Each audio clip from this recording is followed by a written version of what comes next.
Fala, senhores, sejam muito bem-vindos ao vídeo do canal PlenY. Hoje estaremos aqui utilizando esse novo cenário que acharam, digam aí pra mim. Show! Estamos por aqui, hoje vamos falar um pouquinho sobre o nosso queridíssimo livro do nosso queridíssimo Nassim Taleb. E olha esse cenário, que espetacular, o BTC ali, o troféuzinho de pôquer ali, tudo espetacular. Vejam só, vamos falar um pouquinho hoje sobre como estaria a sua carteira em um cenário muito adverso. Pode acontecer, não é impossível, certo? Então, estou aqui com o celular, aqui com a minha colinha para poder ler para vocês o trecho, né? Antes de mais nada, clica no link da descrição, me segue em todas as redes sociais, seja Twitter, seja Instagram, seja TikTok, seja o que você quiser, perfeito? Me segue também aqui no YouTube, no PlenY, no GDZ, que é Ganhando Dinheiro do Zero, que é uma iniciativa PlenY. Lá tem a série do 2 ao 1000, que a gente vai transformar R$2 em 1000, usando só opções, correndo risco que ninguém imagina, né? Me segue também no NSE, que é Não Se Emocione, que é um canal puramente argumentativo. Então, tente não se emocionar com os argumentos lá, não seja orgulhoso, entenda que sua opinião pode estar errada, como eu também entendo que as minhas possam estar. É só comentar lá se você tiver um argumento melhor que o meu, que eu mudo de opinião. Perfeito? Tamo por aí. Também não esquece de se cadastrar na Bybit, tá? Você ajuda bastante o canal fazendo isso. É basicamente isso. Ok, senhores? Bom, vamos lá. Como estaria a sua carteira em um cenário totalmente adverso, né? Em que o Bitcoin simplesmente começasse a cair depois que tivesse o halving, né? Parasse aquele ciclo vicioso do Bitcoin, né? De 4 em 4 anos, no ano do halving o Bitcoin sobe levemente, no ano seguinte ao halving ele sobe estrondosamente, ou seja, é aquele ano que ele faz 10 vezes, 20 vezes. Como estaria a sua carteira? Se o Bitcoin fizesse isso e depois, sei lá, no ano seguinte... tipo assim, o ciclo padrão do Bitcoin, né? Ano do halving. Bitcoin sobe levemente, como aconteceu em 2020. Bitcoin subiu levemente. Ano pós-halving, ou seja, um ano depois do halving. 2020 aconteceu isso. 2021 foi a bull run, onde o Bitcoin saiu de 8 mil, 10 mil, 12 mil, não lembro especificamente quando ele saiu, para 60 e poucos mil dólares, né? Depois ele caiu, depois ele subiu de novo, bateu a máxima histórica dele, que foi os 67 mil, se eu não me engano, né? Em 2021. Cara, como estaria a sua carteira se isso não acontecesse? Se teve o ano do halving e o Bitcoin simplesmente começou a cair desenfreadamente, sei lá, porque o Bitcoin nunca viveu uma crise, a gente pode estar se aproximando de uma. E aí, nesse cenário, como estaria a sua carteira? Caso isso acontecesse, você tem alguma certeza do que sua carteira estaria antifrágil, ou seja, sua carteira teria sobrevivido a essa queda? Pois é um questionamento que eu trago aí, porque de fato é algo muito perigoso, né? Ou se, por exemplo, você tivesse uma ação, você que também é do mercado tradicional como eu, sou tanto do mercado cripto quanto do mercado tradicional, porque, de fato, eu tenho uma ideologia, eu gosto do Bitcoin, não à toa eu tenho o Bitcoin tatuado no meu braço, como vocês já viram, né? Pode me acompanhar lá no Instagram que você vai ver. De fato, eu tenho uma ideologia, eu gosto bastante do Bitcoin, acho que ele é o futuro, etc. Mas não vou apostar todas as minhas fichas em um galo só, né? Não dá. Desculpa, mas não dá. Então, né? Se você tivesse uma ação uma Americanas há 5 meses atrás, não me venha com essa, tá? Não me venha, mas eu sabia que a Americanas ia quebrar. Cara, vamos pegar outro exemplo, tá? Se você tivesse Petrobras na sua carteira, como você sobreviveria se Petrobras descobrisse outro escândalo bilionário por causa de corrupção e começasse, tipo assim, fosse a empresa mais fodida do mundo, ela fosse para zero? O que você ia fazer? É uma boa questão. Bom, vamos ler o trecho aqui do livro, depois a gente fala um pouquinho mais disso, olha só. Podemos ser severos demais ou frouxos demais ao aceitar informações do passado como predição do futuro. Ou seja, a gente pode ser severo demais em falar, ah, mas isso nunca aconteceu antes. Pode acontecer agora, né? A gente pode ser... Ou a gente fala assim, ah, nunca aconteceu no passado, então pode acontecer no futuro, então o mercado é 100% aleatório, então dane-se o passado. Eu vou operar somente com base no presente. Também não dá pra fazer isso. A gente tem que tomar como base o passado, mas a gente também não pode achar que o passado representa o que vai acontecer no futuro, né? É basicamente isso que ele quer dizer no texto. Como cético, rejeito terminantemente as séries temporais do passado como indicação de desempenho futuro. Preciso de muito mais dados, né? Como eu falei, a gente não pode sempre acreditar no passado e acreditar cegamente nele. Chegar um cara e falar pra você, mano, mas vai ter uma crise totalmente diferente das anteriores. Porra, mas o meu modelo previu a crise de 2008, está funcionando não sei o que. Mas e se seu modelo não previr a nova crise? O que você vai fazer? Como você vai sobreviver? Da mesma forma, não dá pra eu chegar e falar assim, ah, cara, não tô nem aí porque aconteceu no passado. Eu tô operando no presente, eu não quero saber de passado, né? Minha principal razão para isso é o evento raro, mas tenho muitas outras. Aparentemente, esta minha assertiva parece contradizer discussões anteriores, nas quais culpo gente por não ter aprendido com a história. Né? Ele fala aqui no trecho do livro que ele fala isso, ele em capítulos anteriores tinha citado que tal pessoa não aprendeu com a história, que o mercado muda e pô, o maluco tá maluco, cara. Você nunca entende, você não aprendeu não com o passado, cara? Porra, é óbvio que isso pode acontecer de novo, cara. Tá maluco? E é basicamente isso, né? Ele fala, isso daí parece contradizer, mas não é exatamente isso que ele quer dizer, né? É porque quem lê isso, né, pode pensar que ele está se contradizendo, mas não. O que ele está falando esse cara não aprendeu com o passado, mas também não era para esse cara ter aprendido, ele contando a história, né, de gestores de fundo que quebraram, etc, né? Mas também esse cara não aprendeu com o passado, mas não quer dizer que se ele tivesse aprendido, era para ele se focar estritamente no passado, ou seja, focar só no passado. Era para ele, continuar presente e tal, né? Enfim, entender que no passado é um bom indicativo, mas não deve ser o único, né? Não deve ser o único. Não dá para se apoiar apenas no passado. Né? O problema é que absorvemos as demais coisas da história recente, absorvemos demais, né, as coisas da história recente, superficial, com declarações do tipo, isso nunca aconteceu antes, mas não da história em geral. Coisas que nunca ocorreram em uma área tendem a eventualmente a ocorrer. Como eu citei, né, imagina que sua criptomoeda preferida, seu Bitcoin, seu Ethereum, o negócio simplesmente começa a cair desenfreadamente. Iago, mas isso nunca vai acontecer. Volta um pouquinho o vídeo. O problema é que absorvemos demais as coisas da história recente, superficial, com declarações do tipo, isso nunca aconteceu antes. Veja só, né? Volta um pouquinho o vídeo e lembre-se dessa frase. Pense quando você estiver repetindo ela, né? Reflita. Se eu estou repetindo essa frase, será mesmo que eu estou preparado para o futuro, para o acaso me surpreender, né? Em outras palavras, a história nos ensina que coisas que nunca aconteceram de fato acontecem. Ela pode nos ensinar muito fora das séries temporais estreitamente definidas. Quanto mais amplo olhar, melhor é a lição. Ou seja, quanto mais eu olhar para o passado, quanto mais dados eu tiver do passado, melhor. Né?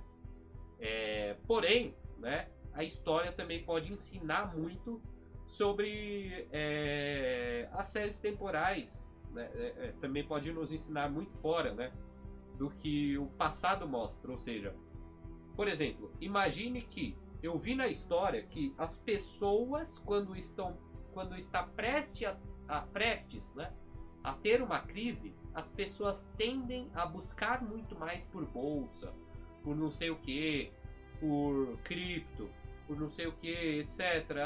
Estão buscando por ouro, porque vai ter uma crise no ouro, aí entra muito mais pessoa no ouro. O que acontece, né?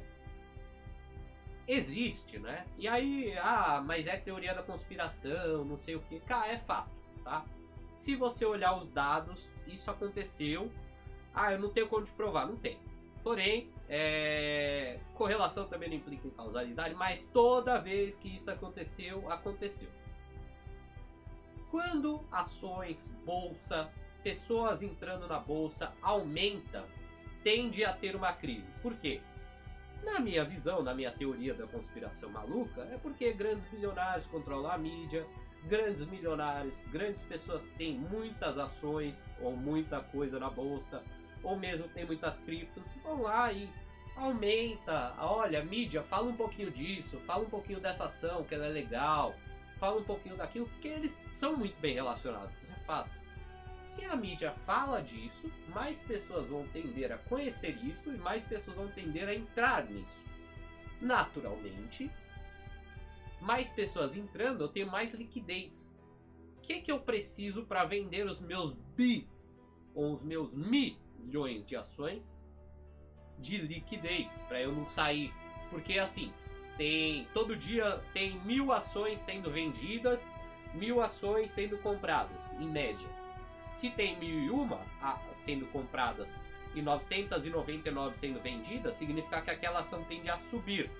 Por quê? Porque mais pessoas tem mais demanda do que oferta e, portanto, a oferta tende a vender suas ações um pouquinho mais caro. Mais ou menos isso. Não sei se deu para entender. É isso. Qualquer dúvida, como sempre, podem deixar nos comentários que eu tento de alguma forma explicar para vocês, tá? Da forma mais didática possível. Porque, de fato, eu sou adepto, né, daquela frase do se você não consegue explicar alguma coisa para uma criança de 5 anos, você não sabe explicar aquilo direito, tá? Perfeito. Seria basicamente isso. Então, minha teoria é essa, né? Não tenho provas, mas se você olhar lá, você vai notar que sempre que tem uma crise, tem muito mais buscas no Google por ações, tem muito mais pessoas entrando na bolsa, tem notícia todo dia, olha, a bolsa atinge recorde de novos investidores, não sei o que, enfim. Beleza. Em outras palavras, a história nos ensina a evitar o estigma do empirismo ingênuo, que consiste em aprender fatos históricos casuais, ou seja, ele usa um exemplo, né? Aqui não está escrito, né? Só terminando a citação, tá? Nassim Taleb em Iludidos pelo Acaso, tá? Trazendo um questionamento a todos, né? E aí aquilo que eu citei no começo do vídeo. Perfeito? Vamos guardar o celular aqui. Como que funciona isso, né? Ele cita um exemplo no livro que é bem interessante, que é o seguinte. Pessoas tendem a... Tipo assim... 20% dos acidentes de carro acontecem no seu bairro, tá? Então as pessoas tendem a bater mais quando estão perto de casa. Não. Por quê? Porque na maioria do tempo eu tô andando perto de casa. Então, se a gente for ver, não é 20% a mais que acontecem ali. Na verdade, né, você anda 40, 50% do tempo do lado da sua casa. Então, acontece, na verdade, menos acidente do que acontece quando você está fora do seu bairro. Porque imagine que assim, eu ando 50% do tempo na verdade, eu ando 100% do tempo, né? Porque se eu tô na minha casa e eu vou para outro lugar, eu tenho que sair do meu bairro para poder ir para outro lugar, né? Eu parto do ponto 0, que é minha casa, e vou até o ponto 1, que é o meu trabalho, tá? Eu saí do meu bairro, andei, sei lá, da Zona Sul até a Vila Olímpia, até o Itaim Bibi, até a Faria Lima. Saí do meu bairro, andei vários bairros, né? Mas inevitavelmente eu tive que passar pelo meu bairro. Então, em 50% do tempo, eu tô andando no meu bairro. Porque, eu saio para trabalhar, mas quando eu tô aqui, eu tenho que ir pro mercado. Tenho que ir para não sei onde. Tenho que comprar não sei o que. Tô indo pro meu bairro, né? Então, 50% do tempo eu tô andando no meu bairro. Só que 20% a mais de acidentes acontecem quando eu tô andando no meu bairro. Se eu pego só esses 20%, percebe como como é o empirismo ingênuo, mas foi constatado que 20% dos acidentes das pessoas acontecem quando elas estão próximas ao bairro, à casa delas, porque elas se distraem mais, não sei o que. Aí a pessoa leva qualquer tipo de conclusão para defender isso. Só que, na verdade, a maior parte do tempo, mais do que 20% do tempo, eu tô andando no meu bairro.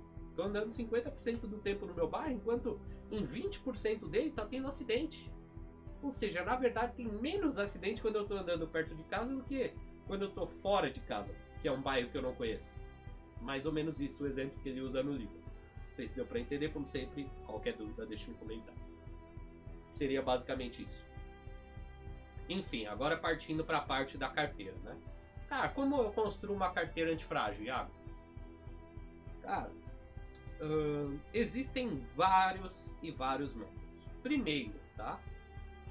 Diversificação, como eu citei, né?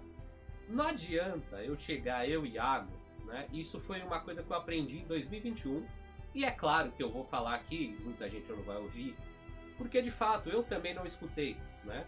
Mas porque a gente tende a aprender muito mais com os nossos erros do que com os nossos acertos, e também do que com o erro dos outros, né? Ou seja, se vem algum cara experiente falar pra você, cara, não faz isso porque vai dar merda, você tende a não acreditar, tá?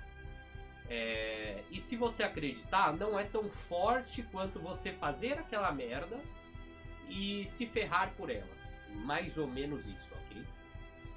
E aí, qual que é o ponto?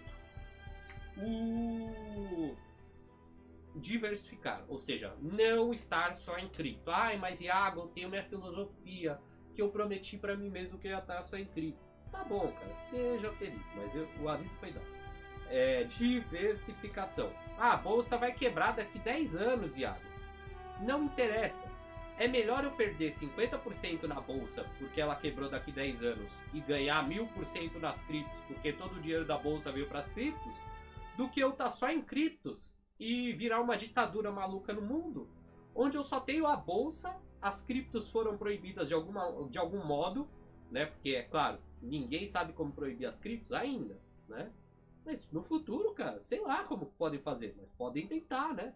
Pode ter um ataque massivo às criptos e sei lá, eu perder 100% do meu patrimônio que eu tinha em criptos, sendo que eu podia ter perdido só 50% enquanto os outros estavam na bolsa. Olha que coisa legal.